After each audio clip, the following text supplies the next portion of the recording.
Bonjour à tous, aujourd'hui je vous retrouve pour une question qui m'a été posée en commentaire et sur laquelle je souhaitais réagir parce que je pense que cette question, ce questionnement de Nat qui m'a laissé ce commentaire est le questionnement de beaucoup de personnes qui se retrouvent dans la même situation. Donc pour commencer, je vais vous lire le commentaire et ensuite je vais y répondre tout simplement point par point. Son commentaire est le suivant, alors déjà merci Nat pour ton commentaire.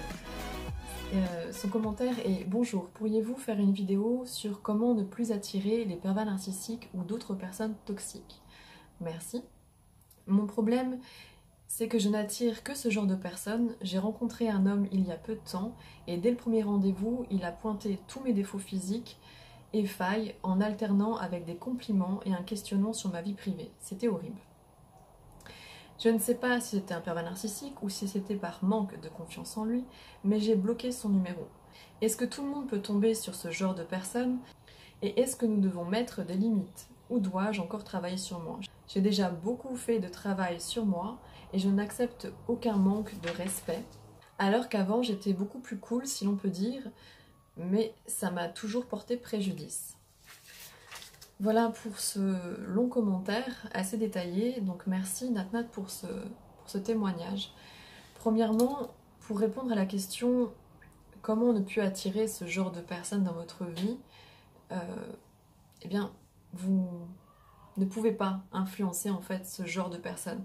Savoir si vous allez rencontrer des personnes qui seront bien attentionnées ou moins bien attentionnées, ça va dépendre effectivement du travail que vous aurez fait sur vous, de votre instinct. Et quand bien même, vous pouvez retomber sur des personnes comme cela. Même si vous avez fait du travail sur vous, on va sentir quand même une certaine fragilité, une certaine sensibilité et du coup, certaines personnes de profil pervers narcissique peuvent arriver. Ce que je ressens après tout d'abord dans votre commentaire, c'est la peur que ça génère en fait. Vous avez cette peur de retomber et de revivre la même situation.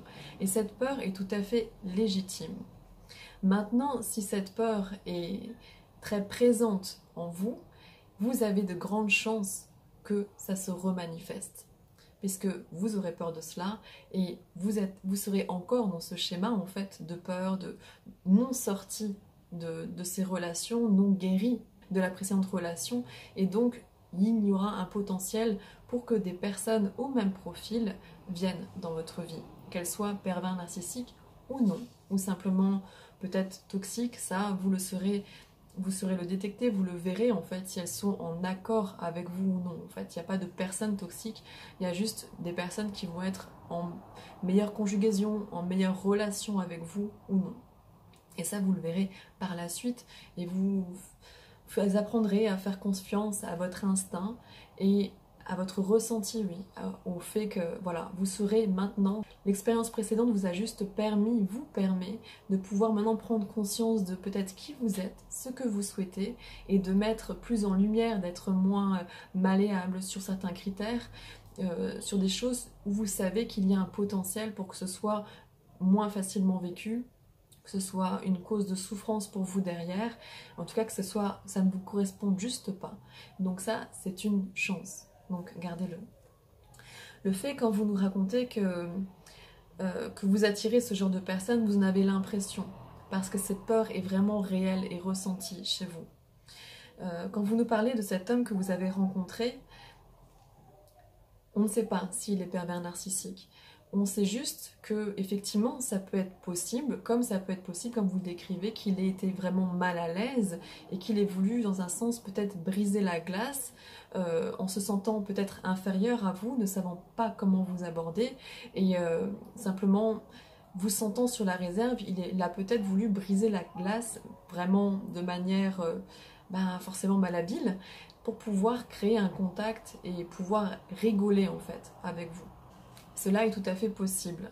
Cela est possible aussi que vous ayez eu affaire à un autre pervers narcissique parce que, comme je vous l'ai décrit dans les autres vidéos, quand vous êtes passé par cela, vous dégagez cette sensation, cette énergie de souffrance, de personne qui a été blessée et que fait le pervers narcissique dans un premier temps? Il vient se poser en sauveur, il vient justement renifler et sentir, parce que ce sont des prédateurs, ils ressentent justement ce manque de confiance en vous, cette blessure, cette souffrance, et pour eux c'est juste ce qu'ils recherchent. Aller vers une personne qui est présentement dans sa vie dans une étape comme ça, pour lui ce sera plus facile en fait de mettre son action et son emprise en œuvre.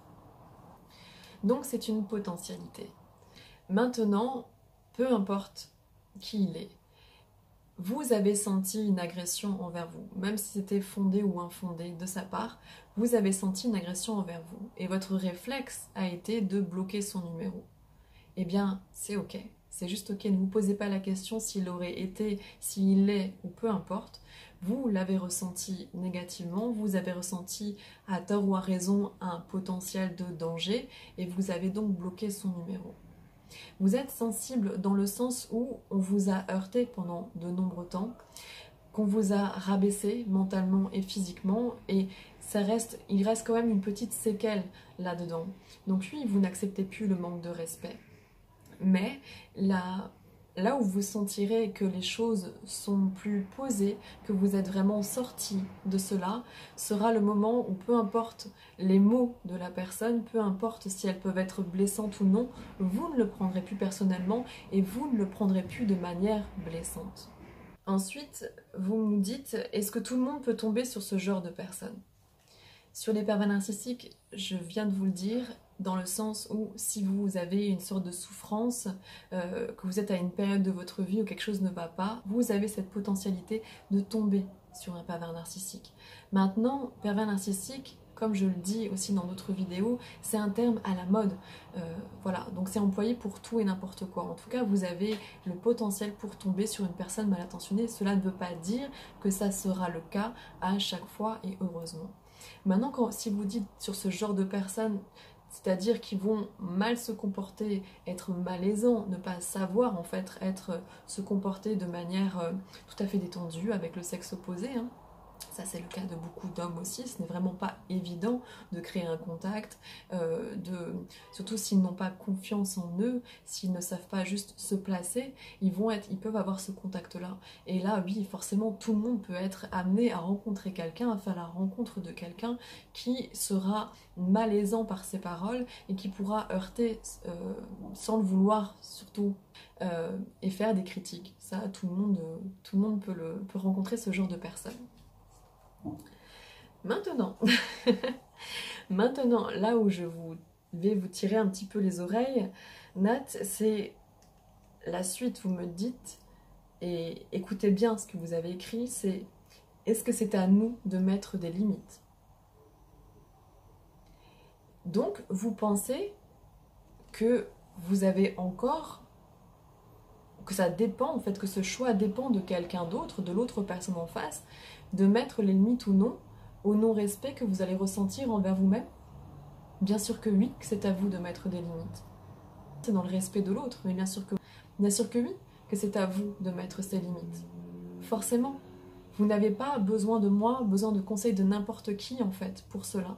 Si vous sentez que ce n'est pas ok pour vous, si vous vous sentez blessé, si vous n'acceptez pas comment la personne se comporte avec vous, à tort ou à raison, compris ou mal compris, bien sûr que vous avez à mettre ces limites. Et ces limites sont, comme vous l'avez fait, de prendre la distance. Mais personne ne le fera pour vous. Et vous avez surtout à le faire pour vous-même.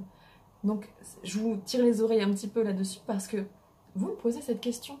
Pensez-vous encore que quelqu'un doit décider pour vous? Là, c'est encore un petit reste qui reste de votre relation précédente avec un pervers narcissique. Vous n'avez de compte à rendre à personne. Vous ne devez pas agir parce qu'une personne vous dira d'agir comme ça. Faites-le juste si c'est en accord avec vous, si vous le ressentez comme ça. Donc oui, c'est à vous de mettre les limites. Et il n'y a pas de mal à ça. Faut pas culpabiliser, c'est correct et c'est surtout à vous de le faire. Ok? Et donc vous me demandez ça, ou alors si vous devez encore travailler sur vous.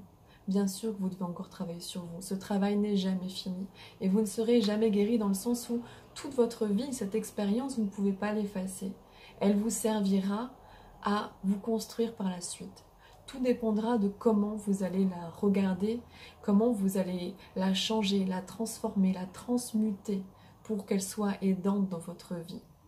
Soit vous restez dans la peur, et dans la peur de retomber sur quelqu'un qui vous fera autant de mal, et vous serez constamment dans la méfiance, dans la non-confiance à l'autre, vous n'arriverez plus à avoir confiance en l'autre, et vous n'arriverez plus à être sereinement en relation, soit vous vous servez de cela en vous déculpabilisant que cela vous soit arrivé, parce qu'il n'y a rien de grave, vous n'y êtes pour rien, et vous n'êtes pas moins que quelqu'un d'autre. Cela vous est arrivé, point. Vous en êtes sorti, c'est le principal.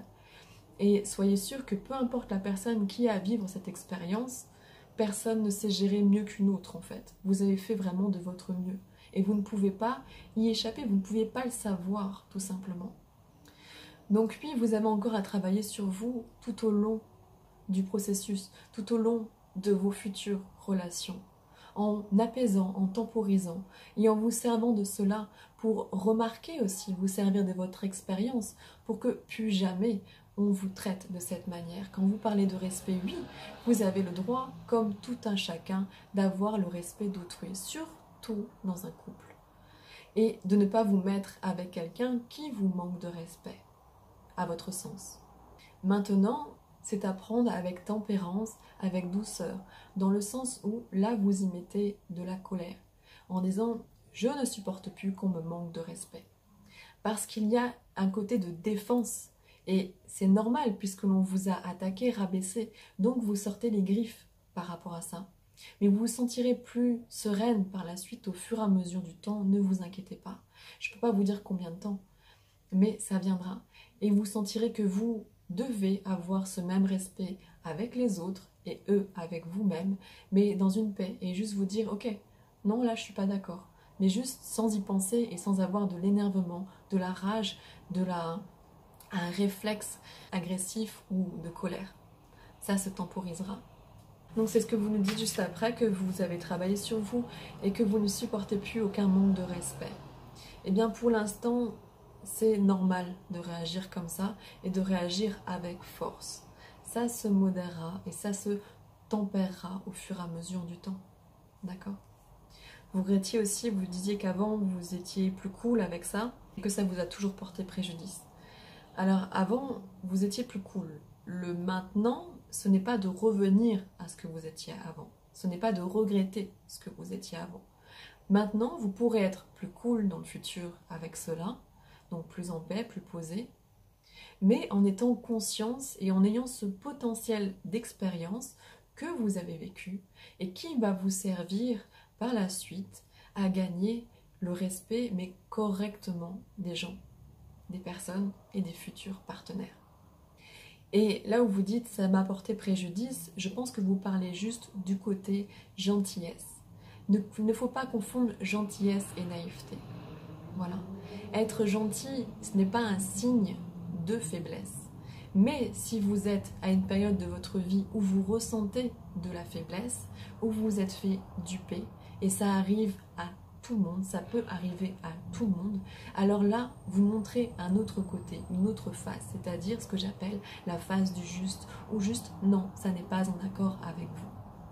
Mais ça ne vous empêchera pas de ne pas être gentil au quotidien, de ne pas être gentil avec les personnes.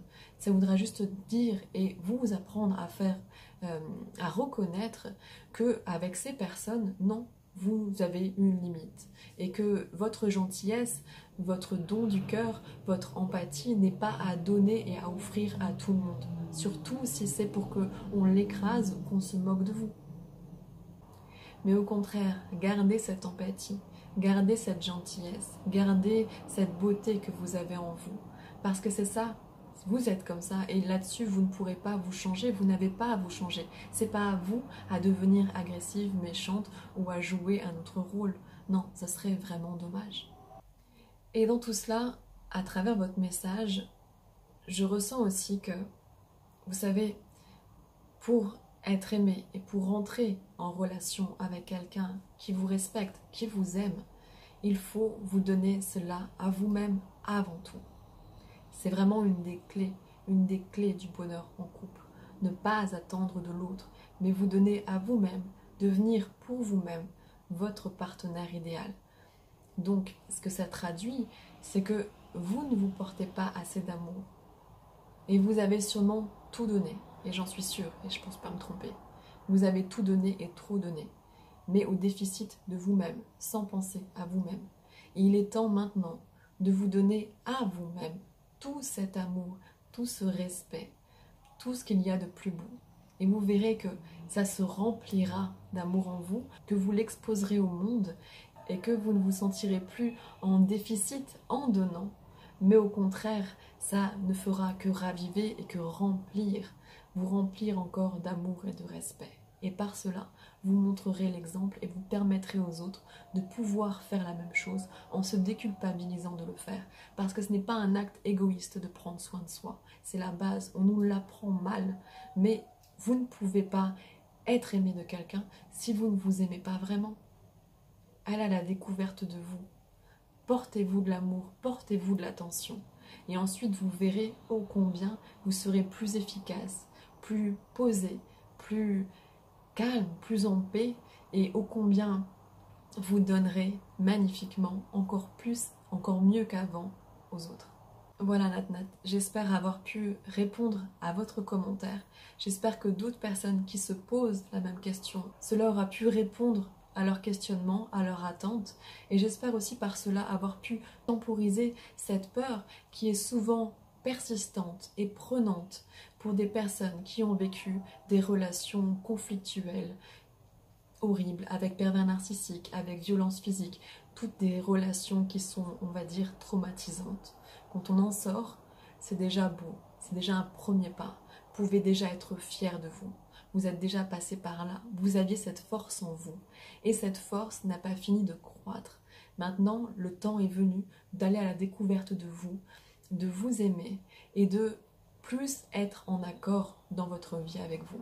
Parce que si cette personne est rentrée dans votre vie, si elle a su détruire en fait qui vous étiez, c'est parce que vous ne vous donniez pas assez d'attention, assez d'amour, assez de confiance, toutes les plus merveilleuses choses que vous devriez vous donner.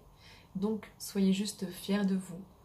Prenez ce bagage avec de la paix, avec de la distance et faites-en une force pour votre futur. Voilà, j'espère avoir pu vous être utile en répondant à cette question. Je vous invite aussi à regarder les autres vidéos sur ma chaîne, sur le même thème du pervers narcissique. J'en ai fait plusieurs pour répondre à toutes vos questions. Vous avez aussi sur ma chaîne, j'aborde une multitude de sujets. Et je vous invite aussi à les regarder parce que quand je vous dis ça passe par l'amour de soi, la confiance en soi ou d'autres relations ou comment trouver le partenaire idéal, ce sont tous les sujets de vidéos, des thèmes de vidéos que vous pouvez aller regarder sur ma chaîne gratuitement. Sur YouTube, vous trouverez donc tout ce contenu qui est gratuit. Et pour ceux qui souhaitent me consulter en séance pour que je les accompagne dans le coaching, je vous invite à vous rendre sur mon site internet qui est www.elvanmancoach.com et dans la rubrique consultation, vous aurez toutes les indications, les conditions, etc. Et ce sera avec grand plaisir que je vous accompagnerai si vous sentez que je suis la bonne personne pour le faire. Je vous souhaite à tous une très belle journée. Surtout, prenez soin de vous, soyez doux avec vous-même et ayez confiance en vous. Au revoir.